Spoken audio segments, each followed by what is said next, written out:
Buenas tardes, mi nombre es Dorante Guevara César Javier. Este es un video explicativo, ¿verdad?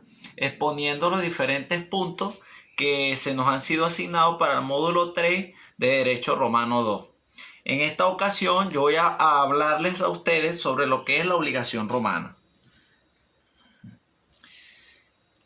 La obligación romana es un concepto que viene desde hace mucho tiempo, cuando Roma tenía sus orígenes arcaicos. Durante el imperio, durante la república, el imperio la república, la monarquía y el imperio, ¿verdad? Anteriormente se podría definir que la obligación romana tiene su origen, según la teoría de Bonfante, dice que la obligación romana nació en los tiempos arcaicos dentro de los delitos comunes que ocurrían entre los ciudadanos romanos. La comisión de un delito podría surgir a favor de una víctima y de un victimario, ¿verdad? O de su familia. Había un derecho de venganza eventualmente para resarcir el daño hecho. O sea, que ahí se utilizaba más que todo lo que se denominaba ojo por ojo, diente por diente.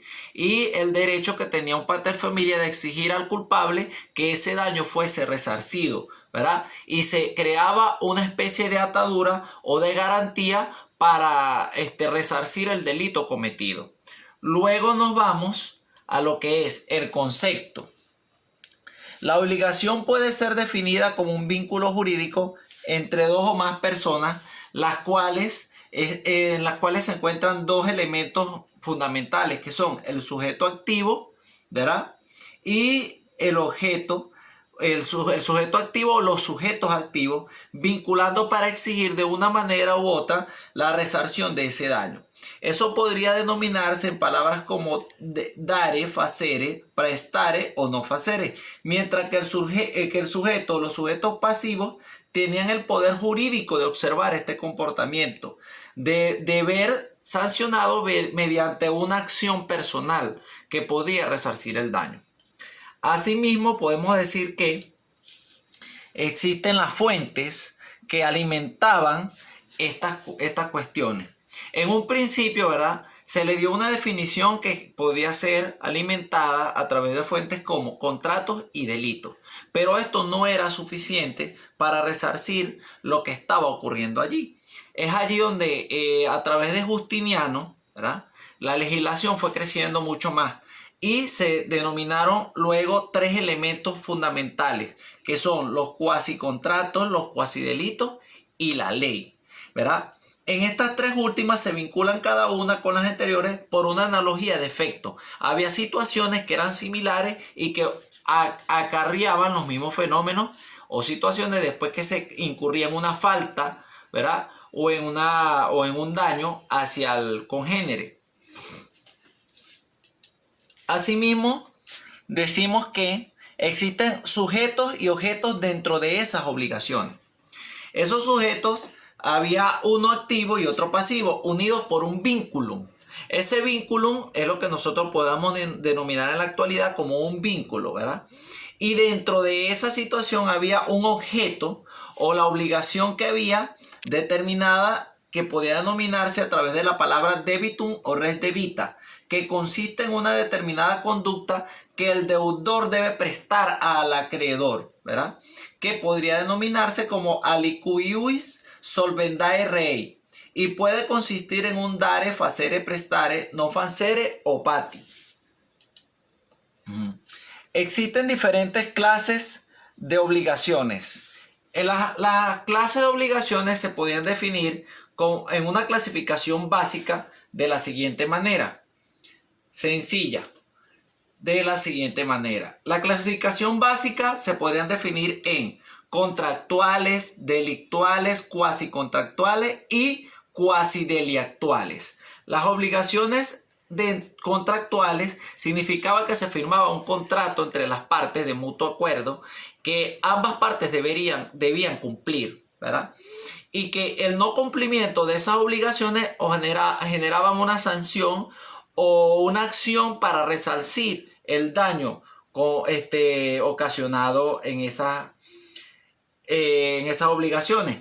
También existe que había un vínculo contraído de acuerdo a la naturaleza dentro de los que contraían ese vínculo.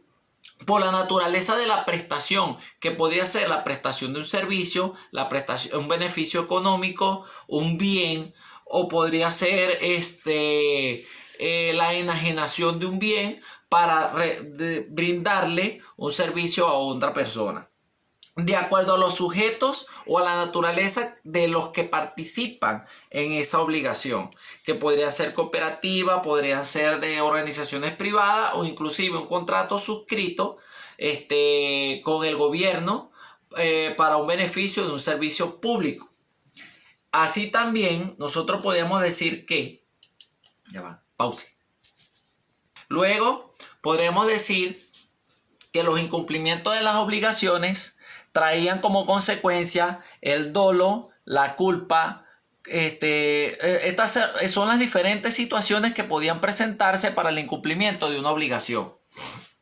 Cuando hablamos de dolo, es cuando una de las partes, ¿verdad?, habiendo suscrito un contrato, ocasionaba una situación donde el contrato adrede, pues, o por clara omisión de uno de los que suscribía, no cumplía con la cuestión.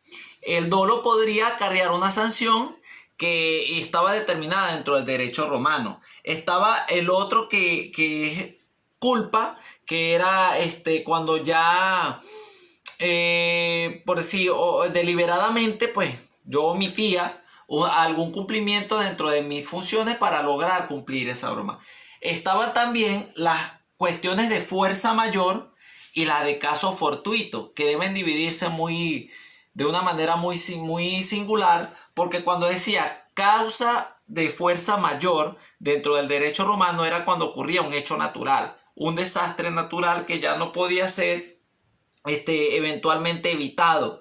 En cambio, cuando un caso fortuito ocurría, se decía que se podría prever acciones para evitar que los casos fortuitos ocurrieran. Luego estaba la responsabilidad por custodia. O sea, yo tenía bajo mi poder un bien o un servicio o una acción y yo tenía esa responsabilidad de cuidar ese bien. O sea, en este caso el derecho romano procuraba que se le garantizara a los propietarios de diferentes cosas, ¿verdad?, una protección estatal, ¿verdad? Y había una legislación determinante en cuanto a eso. También había una situación que derivada del cumplimiento de las obligaciones, que era la mora, que era de repente cuando yo en el momento preciso, justo y necesario no cumplía con la obligación estipulada en un régimen contractual.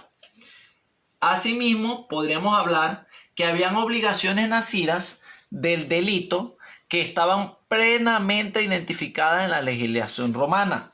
Estaba el furtum, la rapiña, las injurias y el danum y iniuria datum. El furtum era, ahorita en la actualidad nosotros tenemos lo que llamamos robos o delitos comunes. Bueno, el furtum poseía particularidades muy determinantes de acuerdo a la naturaleza del hecho que ocurría en el ámbito de la vida romana. O sea, anteriormente pues existían propietarios de ovejas, de ganado, de haciendas, de siembra, ¿verdad? Debido al carácter agrario, rural, urbano, o sea, había una legislación urbano y rural de Roma, había una legislación específica en cuanto a eso.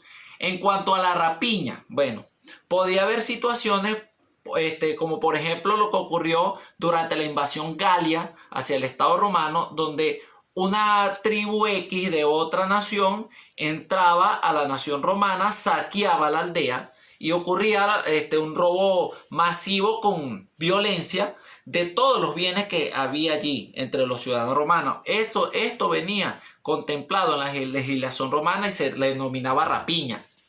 Y había el caso de injuria o injurias, como se le decía que era cuando se hablaba mal de un funcionario público o de una persona, de un congénere. La legislación romana también estipulaba este tipo de situaciones.